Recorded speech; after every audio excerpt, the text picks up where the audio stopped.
seperti itu? Karena firman Tuhan yang tidak pernah menyentuh sampai kedalaman hatinya. Firman Tuhan itu kalau masuk di dalam otak kita, berhenti di otak kita, kita ini semakin pintar soal firman Tuhan, menjadi tukang berdebat, tapi tidak pernah hidup kita berubah menjadi pribadi yang baik. Gak ada pertobatan di dalam hidupnya. Anda bisa tanya apa saja soal firman Tuhan, kita bisa bertanya jawab. Tetapi jika itu tidak menyentuh hati, kedalaman hati, dasar hati, maka hidup kita sama-sama gak akan pernah bertobat, gak akan pernah berubah, tetap terus kayak firman itu harus menyentuh. Itu kenapa Tuhan Yesus memberikan perumpamaan tentang seorang penabur jatuh di pinggir jalan, jatuh di tanah yang berbatu, jatuh di semak duri, jatuh di tanah yang panas. Karena memang firman itu seringkali itu tidak pernah masuk menyentuh hati kita, cukup di otak kita. Nah itu kenapa sih banyak orang paham agama tapi senengannya nyerang orang lain. Bahkan ada orang yang di atas mimbar pun firman Tuhan dibuat nempelengin orang misalnya. Kurang ajar gitu.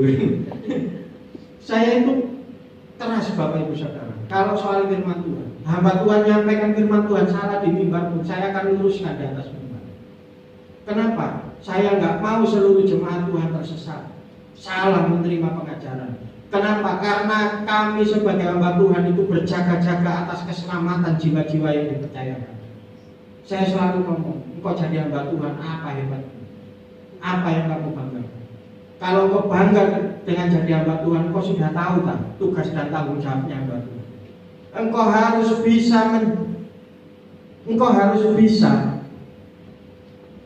meyakinkan dan engkau harus bisa melakukan seluruh jemaatmu masuk surga. Loh kok bisa? Memangnya yang menyelamatkan hamba Tuhan? Bukan. Karena engkau dipercaya untuk menggembalakan, maka seluruh dombamu engkau harus bisa membawa mereka masuk surga. Bagaimana caranya? Engkau harus mengajar mereka firman Tuhan yang benar. Engkau harus mengajar mereka untuk mengenal pribadi Tuhan yang benar. Engkau harus membawa mereka semua bertemu dengan Tuhan, bukan bertemu denganmu. Engkau harus melakukan berdoa setiap waktu buat mereka. Hamba Tuhan kalau jemaatnya tidak diberkati karena hamba Tuhannya kurang berdoa, hamba Tuhannya juga dituntut oleh Tuhan tentang masalah. Jadi hamba Tuhan gampang? Enggak. Itu kenapa saya di awal saya ngomong saya nggak mau jadi hamba Tuhan, lari saya. Tapi ketika Tuhan benar-benar buat saya bertekuk lutut, saya sekarang juga bertekuk lutut. Saya nggak mau membantah. Tapi setiap menghadapi apapun, saya bilang Tuhan, Engkau yang panggil saya, Engkau yang bertanggung jawab atas itu. Hidup kekristenan harus benar. Semua pelayan Tuhan pun saya tanya, engkau motivasimu melayani untuk apa?